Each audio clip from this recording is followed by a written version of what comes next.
नमस्ते दोस्तों। आज अपन देखेंगे बंगाल की खाड़ी का अफवाह तंत्र। और लास्ट वीडियो में अपन ने देखा था अरब सागर का अफवाह तंत्र।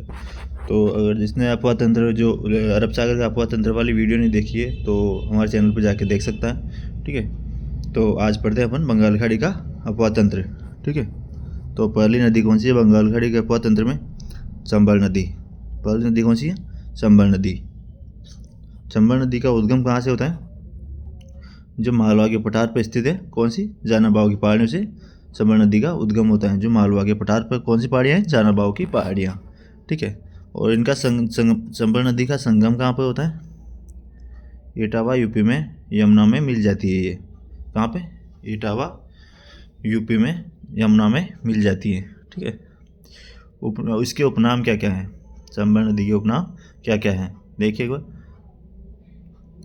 एक तो हैं चरमनवती, कामधेनु, नित्यवाही, वाटर सफारी नदी। ये इसके उपनाम है। कौन से? चरमनवती, कामधेनु, नित्यवाही, वाटर सफारी चंबल नदी के उपनाम है।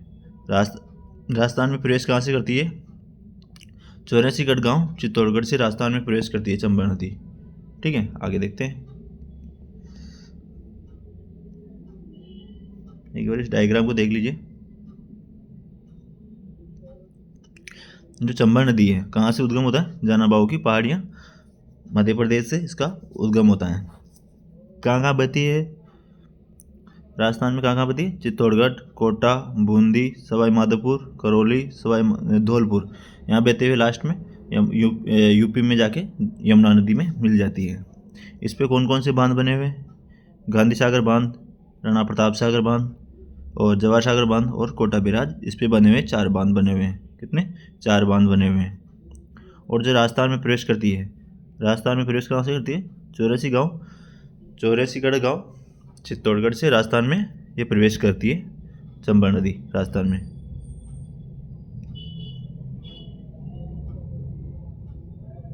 आगे देखते हैं। चंबल नदी के उद्गम से मुहाने की ओर बांधों का क्रम, कि चंबल नदी में जो बांध है किस क्रम में बने हुए हैं, उनका क्रम क्या है? ठीक है, पहला है गांधी सागर बांध मध्य प्रदेश में, दूसरा है राणा प्रताप सागर बांध चित्तौड़गढ़ में, तीसरा है जवाहर सागर बांध कोटा में और चौथा है कोटा बैराज कोटा में। ठीक है, 4 बांध बने हुए, गांधी सागर, राणा प्रताप सागर, जवाहर सागर और कोटा बैराज। ठीक है, आगे देखते हैं। साथ में नक्शे को देख लीजिएगा।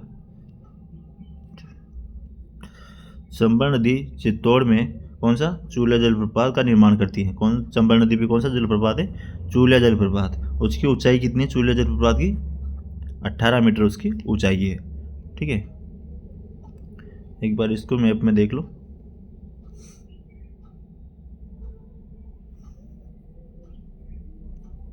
चंबल नदी का उद्गम जानाबाव की पहाड़ी मध्य प्रदेश से इसका उद्गम होता है। इसमें नदियाँ आके गिर रही है सारी। पूरा मैप देख लीजिए एक बार। नदियाँ मैं आगे बताता हूँ इसकी कौन कौन सी सहायक नदियाँ हैं। ठीक है, एक बार अब सहायक नदियाँ देख लो।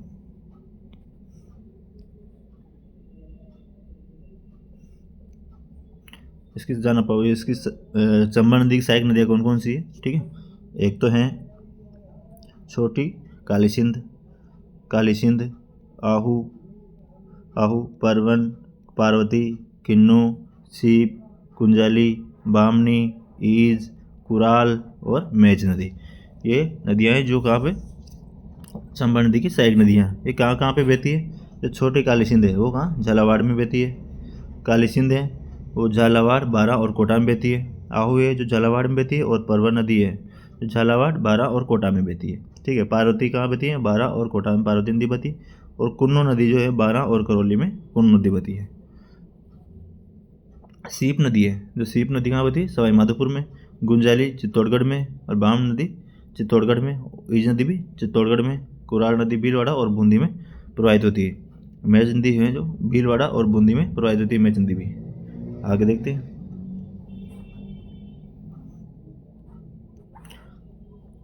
चंबल नदी घाटी परियोजना। चंबल नदी घाटी परियोजना जिसमें साझेदारी कितनी है? भारत इसकी राजस्थान की और एमपी की 50-50% हिस्सेदारी है। राजस्थान की 50% और मध्य प्रदेश की भी 50% में हिस्सेदारी है। इस पे जो चंबल पे 4 बांध बने हुए हैं, कौन कौन से बांध हैं? गांधी सागर बांध, कोटा बैराज बांध, राणा प्रताप सागर बांध और जवाहर सागर बांध। ठीक है, अब इनका निर्माण कब कब हुआ? जो गांधी सागर बांध था उसका निर्माण हुआ है 1959 में, कोटा बैराज का 1960 में, और राणा प्रताप सागर का 1970 में, और जवाहर सागर का 1972 में इसका निर्माण हुआ है। ठीक है, और जो इन बांधों पे जो गांधी सागर, कोटा बैराज, राणा प्रताप सागर और जवाहर सागर जो 4 बांध बने हैं, इन पे विद्युत का उत्पादन कितना कितना होता है। ठीक, तो विद्युत का उत्पादन गांधी सागर में तो कितना 23 यूनिट के 23 मेगावाट के 5 यूनिट लगे हुए हैं। टोटल होता है कितना 115 मेगावाट विद्युत उत्पादन होते हैं कुल। ठीक है, कोटा बैराज पे विद्युत का उत्पादन नहीं होता।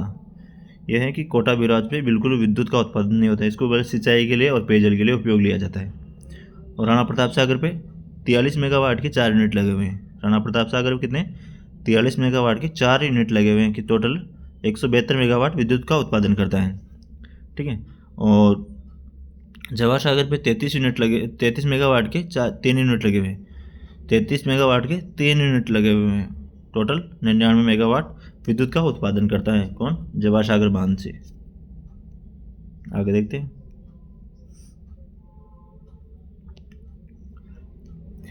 जो सर्वाधिक भराव क्षमता वाला बांध कौन सा है? गांधी सागर बांध है। और राजस्थान में सर्वाधिक भराव क्षमता वाला कौन सा है बांध? राणा प्रताप सागर बांध है। इन बांधों को याद करने की ट्रिक है कि गांधी जी का राज, ये ट्रिक है। गा मतलब गांधी सागर, गांधी मतलब गांधी सागर, का मतलब कोटा बैराज, और रा मतलब राणा प्रताप सागर, और ज मतलब जवाहर सागर। तो इससे आप याद कर सकते हो इसको कि कौन कौन से बांध बने हैं और इनके सीक्वेंस से कि कौन सा बांध पहले बना और कौन सा बांध बाद में बना। तो गांधी का राज, इस ट्रिक से आप याद कर सकते हो इनको। आगे देखिए,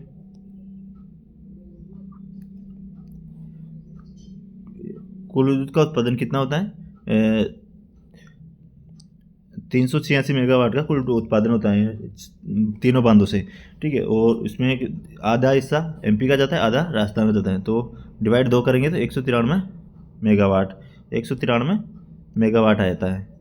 ठीक है, तो राज्य में 193 और एमपी में भी 193 मेगावाट का विद्युत का बंटवारा होता है दोनों में।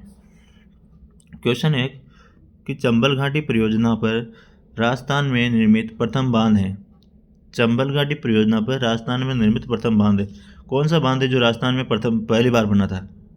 तो वैसे जो चंबल नदी पे तो गांधी सागर बांध बना था, लेकिन जो कोटा बैराज है वो सबसे पहले बना था राजस्थान में। राजस्थान में कौन सा? कोटा बैराज बना था। ये ऑप्शन सही है। ठीक है, नेक्स्ट देखते हैं। चंबल नदी राजस्थान तथा मध्य प्रदेश के मध्य 252 किलोमीटर की अंतर्राज्यीय सीमा बनाती है। जो चंबल नदी कितने 252 किलोमीटर की अंतर्राज्यीय सीमा बनाती है।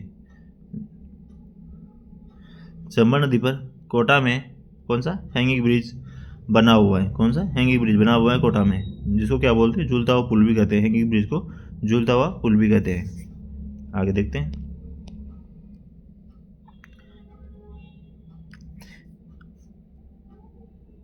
एक बार इस मैप को देख लीजिए, अगर दिख जाएगा आपको से जाना बाव की पहाड़िया से इसका उद्गम होता है। किसका? चंबल नदी का। प्रवाह कहाँ है? चित्तौड़गढ़, कोटा, बूंदी, सवाई माधोपुर, करौली और धौलपुर में इसका प्रवाह है, और फिर यमुना में मिल जाती है यूपी में, इटावा यूपी में।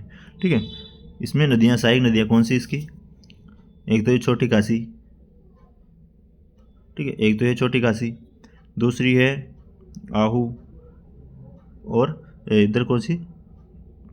काली सिंध। आहू और काली सिंध जो है दोनों नदियाँ हैं वो कहाँ मिलती है? गागरोन दुर्ग में। गागरोन दुर्ग पे, यहाँ पे गागरोन दुर्ग बना हुआ है। दोनों का आहू और जो काली सिंध नदी है उनके संगम पे गागरोन दुर्ग बना हुआ है।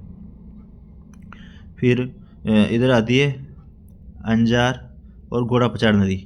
इन दोनों का प्रवाह क्षेत्र पे क्या है? शेरगढ़ अभयारण्य स्थित है, और आगे ये परवन नदी कहलाती है। तो परवन और इधर आहू और काली सिंध दोनों मिलकर क्या रामगढ़ में मिलती है ये, और कोटा चंबल नदी में कहाँ पे मिलती है? नानेरा में। नांदरा गांव कोटा में चंबल नदी में मिल जाती है। और एक नदी है कुन्नू। कुन्नू नदी है शिवपुरी से निकलती है और यहाँ पे करौली में जाके मिल जाती है। एक नदी है सीप, जो सीप क्या है शिवपुर में जाके चंबल नदी में मिल जाती है। बनास है, बनास नदी जो कहाँ से ये कहाँ मिलती है, सवाई माधोपुर में जाके तो इसमें मिल जाती है, कहीं चंबल नदी में। त्रिवेणी संगम बनाती है, त्रिवेणी संगम बनाती है बनास, सीप, चंबल, बनास, सीप, इनका त्रिवेणी संगम बनता है कहाँ पे, सवाई माधोपुर में। अब आगे देखते हैं।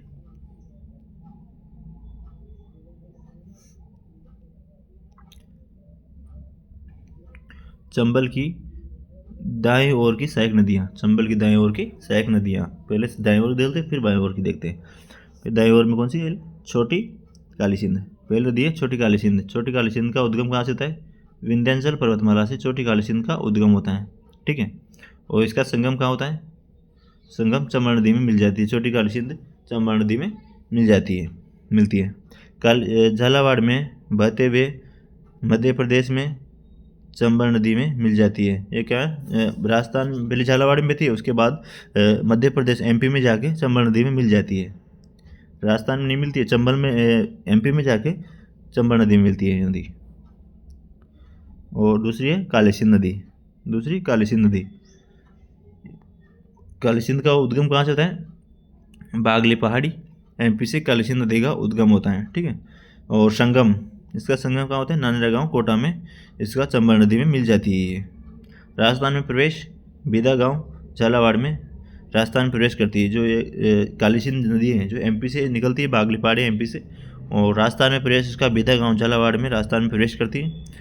और प्रवाह का क्षेत्र इसका क्या है, राजस्थान में झालावाड़, बारा और कोटा इसका प्रवाह क्षेत्र है राजस्थान में, ठीक है। आगे देखते हैं।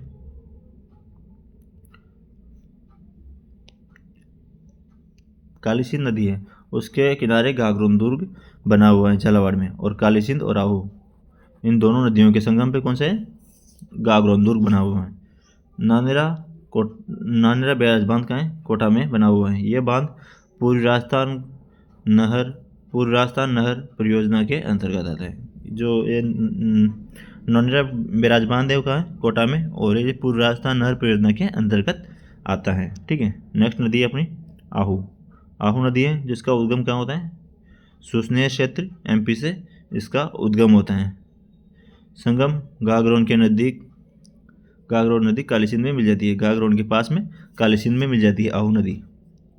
और राजस्थान में प्रवेश नंदपुर गांव झालावाड़ में राजस्थान में प्रवेश करती है। ये भी एमपी से आती है और नंदपुर गांव झालावाड़ में राजस्थान में प्रवेश करती है। पूर्वा क्षेत्र झालावाड़ में बहती है नदी। आगे देखते हैं। परवन नदी, चौथी सहायक नदी है परवन नदी।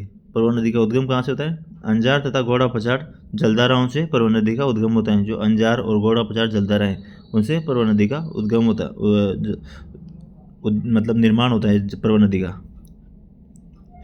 संगम रामगढ़ कोटा में इसका संगम होता है परवन नदी का। काली सिंध में मिल जाती, काली सिंध में मिलती है परवन नदी। डायरेक्ट चंबल में नहीं मिलती परवन, पहले काली सिंध में मिलती है, ठीक है। और राज्य में प्रवेश कहाँ से करती है परवन नदी, खेरपुर गांव झालावाड़ से, खेरपुर गांव झालावाड़ से। और प्रवाह क्षेत्र क्या है, झालावाड़, बारा और कोटा में इसका प्रवाह क्षेत्र है। आगे देखते हैं। इसका एक डायग्राम थे कि इसका जो परवन नदी है कालीखोर नदी, और इधर संगम होता है काली सिंध में। मनोर थाना दुर्ग बना हुआ है झालावाड़ में, कालीखो और परवन नदी पे कौन सा है, मनोर थाना दुर्ग बना हुआ है परवन और कालीखो नदी के संगम पर। शेरगढ़ अभ्यारण्य बारा भी इसी, जो शेरगढ़ अभ्यारण्य है वो भी परवन और कालीखो नदी के संगम पर ही स्थित है, ठीक है। आगे देखते हैं। 5 सहायक नदी है अपनी पार्वती। 5 सहायक नदी कौन सी, पार्वती। पार्वती का उद्गम कहाँ से होता है, सीहोर क्षेत्र एमपी से इसका उद्गम होता है। और संगम कहाँ होता है, पलियास्थान सवाई माधोपुर में इसका संगम हो जाती है चंबल नदी में, पार्वती नदी का। राजस्थान में प्रवेश कहाँ करती है, करियाहट बारा में राजस्थान में प्रवेश करती है पार्वती नदी। आगे देखते हैं। जो पार्वती नदी का प्रवाह क्षेत्र होगा बारा, कोटा और सवाई माधोपुर में इसका प्रवाह क्षेत्र है। और किनारे इसके किशनगंज शहर जो है बारा का, वो पार्वती नदी के किनारे स्थित है।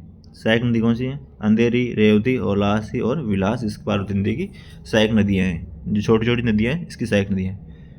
नेक्स्ट नदी है अपनी कुन्नू। नेक्स्ट नदी कुन्नू। उद्गम कहाँ से होता है कुन्नू नदी का? शिवपुरी जिला MP से कुन्नू नदी का उद्गम होता है। संगम कहाँ होता है? करौली में चंबल नदी में मिल जाती है। करौली में जाके चंबल नदी मिलती है। कौन सी? कुन्नू नदी। राजस्थान में प्रवेश मुशेड़ी गांव बारा में राजस्थान में प्रवेश करती है। प्रवाह क्षेत्र है। प्रवाह क्षेत्र कहाँ से?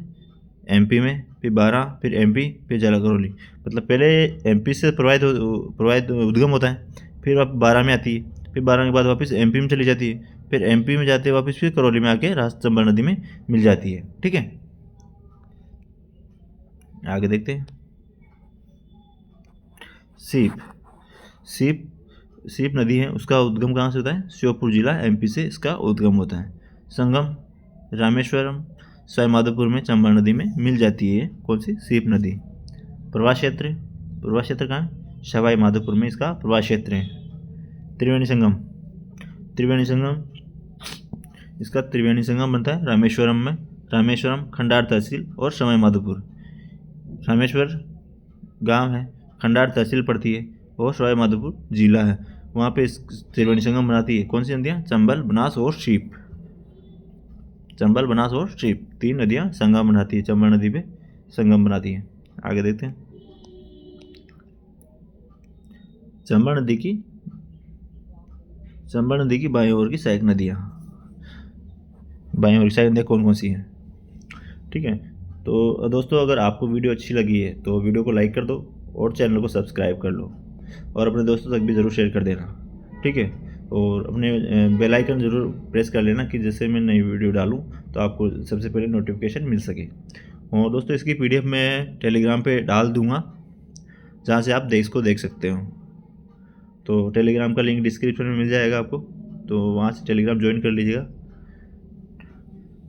ठीक है, तो देखते हैं आगे। चंबल नदी की बाईं ओर की साइड देखो कौन सी है? गुंजाली नदी का उद्गम कहाँ से होता है? विंध्याचल पर्वतमाला MP से इसका उद्गम होता है गुंजाली नदी का। संगम चित्तौड़गढ़ जिले में संगम होता है। चित्तौड़गढ़ जिले में चंबल नदी में मिल जाती है ये। और प्रवाह क्षेत्र चित्तौड़गढ़ में बहती है ओनली गुंजाली नदी। बामनी नदी बाईं ओर वाली कौन सी दूसरी नदी? बामनी नदी। उद्गम हरिपुरा गांव चित्तौड़गढ़ में बामनी नदी का उद्गम होता है। कहाँ से? हरिपुरा गांव चित्तौड़गढ़ से बामनी नदी का उद्गम होता है। संगम कहाँ होता है? भैंसरोडगढ़ दुर्ग चित्तौड़गढ़ के निकट चंबल नदी में मिल जाती है। कहाँ पे? भैंसरोडगढ़ दुर्ग जो है उसके निकट चंबल नदी में मिल जाती है। आगे देखते हैं। ईज नदी का उद्गम कहाँ से होता है? भैंसरोडगढ़ से ईज नदी का उद्गम होता है। और डाबी वन कहाँ है? चित्तौड़गढ़ में चंबल नदी में मिल जाती है। डाबी वन चित्तौड़गढ़ में चंबल नदी में मिल जाती है। नेक्स्ट नदी है कुराल नदी का उद्गम कहाँ से होता है? बिजुलिया फटार से उद्गम होता है। बूंदी में चंबल नदी में मिल जाती है। ये नदी कहाँ? बूंदी में चंबल नदी में मिल जाती है। प्रवाह क्षेत्र कहाँ है? भीलवाड़ा और बूंदी में इसका प्रवाह क्षेत्र है। ठीक है, मेच नदी। नेक्स्ट नदी है मेच नदी का उद्गम कहाँ से होता है? बिजुलिया के पठार से इसका उद्गम होता है। और संगम सेनपुर गांव बूंदी में चंबल नदी में मिल जाती है। और प्रवाह क्षेत्र कहाँ है? भीलवाड़ा बूंदी में इसका प्रवाह क्षेत्र है, चंबल नदी में मिल जाती है।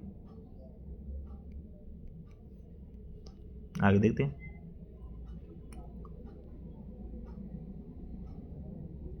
मेज नदी के बारे में। और जो मेज नदी के किनारे क्या है? गुडा बांध। बूंदी में कौन सा बांध? गुडा बांध बना हुआ है मेज नदी पर। इस बांध पर राजस्थान का प्रथम सोलर लिफ्ट प्लांट स्थापित होगा, जिसमें 522 सोलर प्लेट लगेंगे। 167 मेगावाट के 2 सोलर प्लांट लगाए जाएंगे। कितने? 522 सोलर प्लेट्स, 167 मेगावाट के 2 सोलर प्लांट होंगे, जिसके द्वारा कितनी 2500 बीघा भूमि को निःशुल्क सिंचाई हेतु उपलब्ध होगी। इससे कितनी 25,000 बीघा जमीन को सिंचाई कर पाएंगे निःशुल्क। ठीक है, मेज नदी की सहायक नदी कौन सी? मांगली। इसकी सहायक नदी कौन सी है? मांगली। मेज नदी की सहायक कौन सी नदी? मांगली नदी। ठीक है, आगे देखते हैं। मांगली नदी देखते हैं। मांगली नदी का उद्गम कहाँ से होता है? मिझोले के पठार से मांगली नदी का उद्गम होता है। संगम कहाँ होता है इसका? बांसखेड़ा बूंदी में, मेज नदी में मिल जाती है ये मांगली नदी है जो कहाँ पे मेज नदी मिलती है? बांसखेड़ा में, बूंदी में। प्रवाह क्षेत्र भीलवाड़ा और बूंदी में बहती है मांगली नदी। इसकी सहायक नदी घोड़ा पचार नदी है। जो मांगली नदी है उसकी भी सहायक नदी है कौन सी? घोड़ा पचार नदी। मांगली नदी बूंदी जिले में भीमराज जलप्रपात का निर्माण करती है। कहाँ भीमराज जलप्रपात कहाँ है? बूंदी जिले में बना हुआ है। किस पे? मांगली नदी पर। आगे देखते हैं। नेक्स्ट नदी घोड़ा पचार नदी, जो किसकी? मेज नदी की सहायक नदी है। भी उद्गम बिंजोलिया के पठार से उद्गम होता है मेज नदी का, घोड़ा पचार नदी का। और संगम सागवाड़ा बूंदी में मांगली नदी में मिल जाती है घोड़ा पचार नदी। जो प्रवाह क्षेत्र भीलवाड़ा और बूंदी में इसका प्रवाह क्षेत्र है। आगे देखते हैं।